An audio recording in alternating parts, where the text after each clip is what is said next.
Baik, Assalamualaikum warahmatullahi wabarakatuh.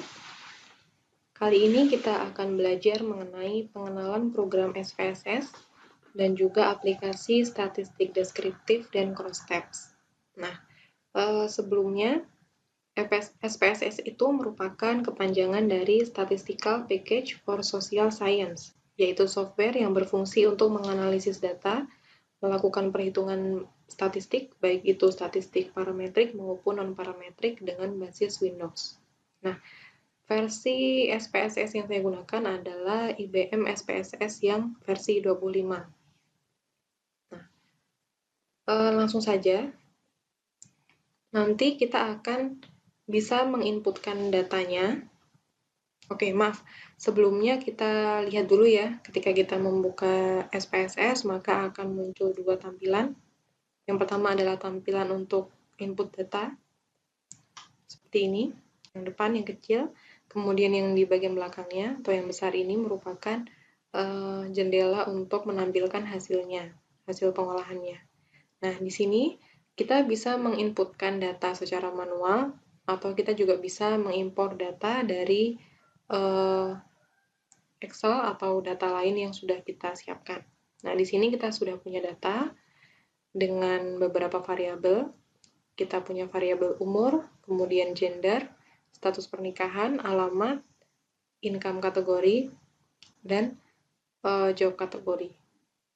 Nah, di sini kita lihat untuk umur, maka kita tuliskan umur secara realnya, secara nyatanya, yaitu ada umur 55, 56, 28, 24, dan seterusnya. Kemudian untuk gender, kita bedakan antara female dan juga male, perempuan dan laki-laki. Dan simbolnya kita simbolkan dengan huruf ya, huruf F dan juga huruf M. Nah, kemudian status pernikahan untuk 1 adalah status pernikahan yang sudah menikah, dan 0 adalah yang belum menikah. Kemudian alamat. Nah, alamat ini kita kategorikan atau kita kodekan menggunakan angka agar lebih mudah dalam penulisannya. Kemudian untuk income kategori, kita punya 4 kategori yang berbeda, yaitu kategori 1 untuk yang income terendah, kategori 2 yang menengah, 3 juga menengah, kemudian yang 4 adalah income kategori yang paling tinggi. Nah, kemudian ada job kategori, kita punya 3 job kategori. Nah, kemudian untuk mengisikan variabelnya, kita bisa klik variabel view, kemudian kita isikan variabel-variabel apa saja yang mau kita tulis. Ya, kayak tadi kita punya 6 ya, ada umur, gender, status pernikahan, alamat, income kategori, dan juga job kategori. Nah, di sini misalkan gender, tadi kan kita menggunakan huruf ya, maka type-nya, tipenya kita pilih yang string. Kita klik di sini, kemudian kita pilih yang string. Kalau dia nomor, maka kita pilih yang numerik. Oke. Nah, untuk nama di sini, nama. Nah, yang saya blok ini biasanya bisa menggunakan singkatan atau penamaan yang tanpa spasi, yang singkat lah. Nah, nanti untuk deskripsinya, itu bisa kita taruh di label. Nah, di label kita bisa mendeskripsikan arti dari nama tersebut apa. Misalkan regional, biasanya ditulisnya REG, singkatnya. Maka nanti di labelnya kita jabarkan artinya adalah regional. Tadi itu. Nah, kemudian yang paling penting, nah nanti di sini ada skala pengukuran. Nah, kita memilih skala pengukuran yang kita gunakan. Nah, di sini pilihannya adalah scale, ordinal, dan juga nominal. Ingat, kita kemarin sudah belajar mengenai skala-skala pengukuran ya. Ada nominal, ordinal, interval, dan juga rasio. Kalau dia masuknya skala nominal atau ordinal, kita bisa pilih di sini, ada nominal atau ordinal. Kalau dia bukan merupakan skala nominal maupun ordinal, kita masukkan saja ke scale atau skala secara umum. Oke, kemudian yang pertama ini misalkan umur ya. Umur maka dia bukan merupakan skala nominal dan juga skala ordinal, maka kita pilih scale. Kalau misalkan gender, ya, nah ini nomor 2, gender. Nomor 2, gender. Karena gender itu merupakan skala nominal, maka kita pilih yang skala nominal. Begitu pula dengan status pernikahan juga sama, dia skala nominal. Nah, seperti itu ya. Jadi teman-teman bisa coba sendiri. Oke, kemudian kembali ke data view. Saya perbesar. Nah, di sini kita juga akan belajar mengenai statistik deskriptif. Nah, statistik deskriptif itu akan memberikan gambaran atau deskripsi suatu data yang dilihat dari data rata-ratanya atau mean, kemudian dilihat dari standar deviasinya, variannya, kemudian nilai maksimum dan minimum, jumlahnya, range, juga kita lihat dari kurtosis dan squeeze-nya, kemencengan dari datanya, dan seterusnya.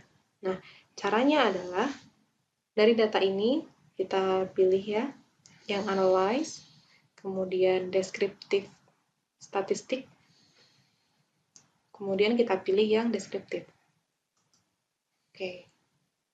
Nah, oke. Di sini kita bisa pilih, kita mau pilih variabel yang mana. Misalkan kita mau yang umur ya, umur. Kita masukkan sini, umur. Klik. Kemudian jangan lupa kita pilih option. Optionnya dulu, kita klik. Nah, kita sudah pilih semua, jangan lupa diklik semua untuk min, sum, standar deviasi, variance, range, minimum, maksimum, kurtosis, squeeze. Nah, sudah kita pilih semua, kita centang, kemudian klik continue. Oke, kalau sudah, kita klik OK. Oke, maka kita lihat di kolom yang paling bawah ya. Paling bawah, di sini deskriptifnya adalah umur ya, tadi age. Kemudian di kolom-kolom ini kita bisa melihat N statistik. N itu artinya adalah jumlah data yang kita punya atau jumlah responden yang kita punya ya. Tadi ada 200, kemudian nilai minimumnya berarti umur minimum dari responden adalah 19, kemudian umur maksimumnya adalah 76.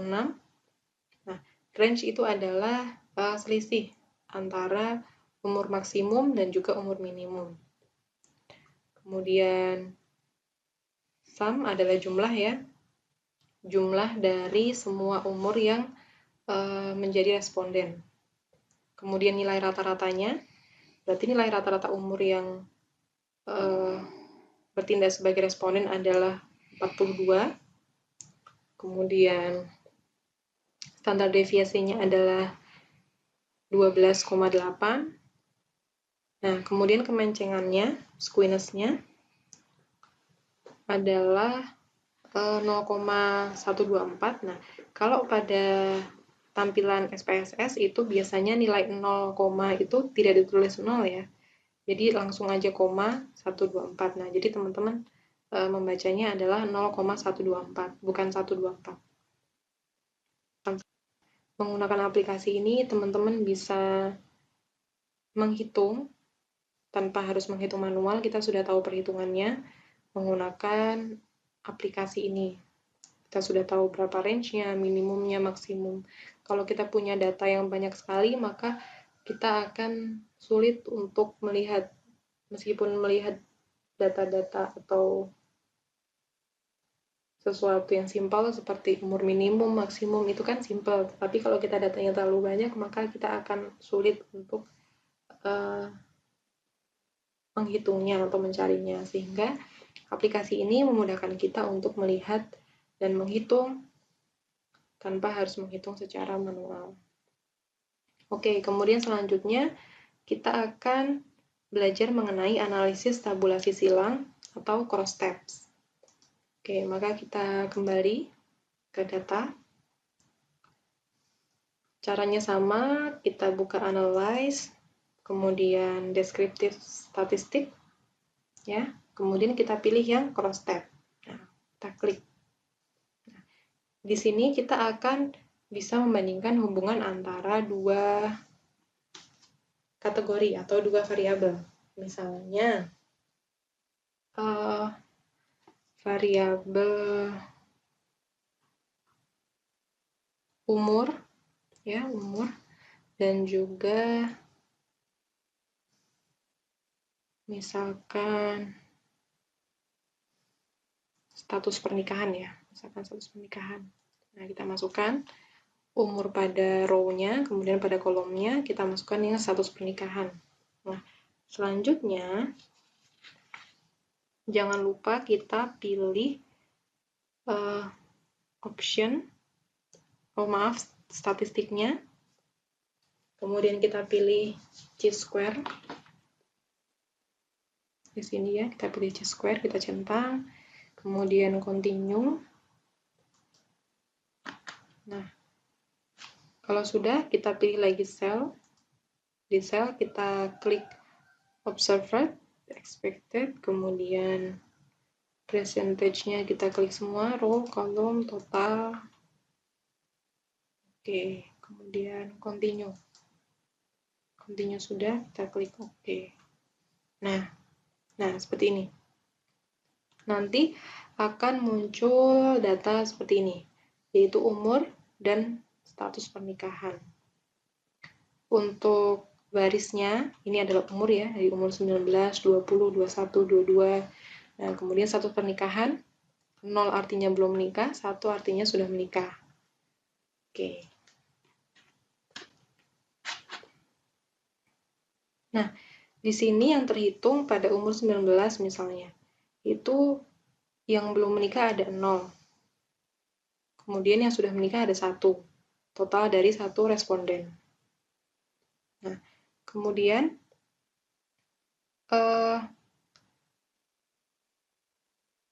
persen berdasarkan umurnya berarti berapa orang yang belum menikah di umur 19 dari respondennya per jumlah responden pada umur 19.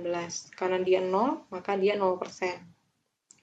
Kemudian untuk persen within status pernikahan itu kita punya 1%. Oke.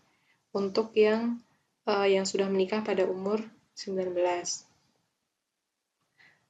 Nah, di sini kita bisa melihat hubungan antara umur dan juga status pernikahan. Nah, misalkan pada umur, karena umurnya berbeda-beda. Nah, oke.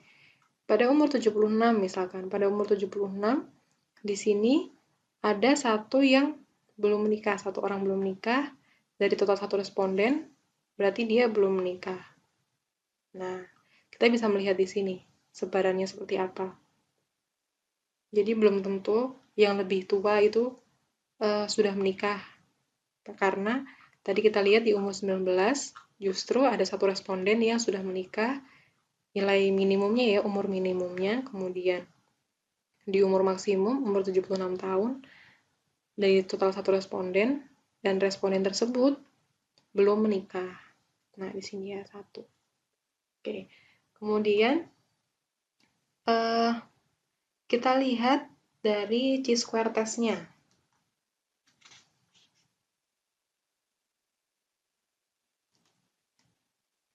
Chi-square test-nya itu digunakan untuk menguji apakah ada hubungan antara umur dan juga status pernikahan.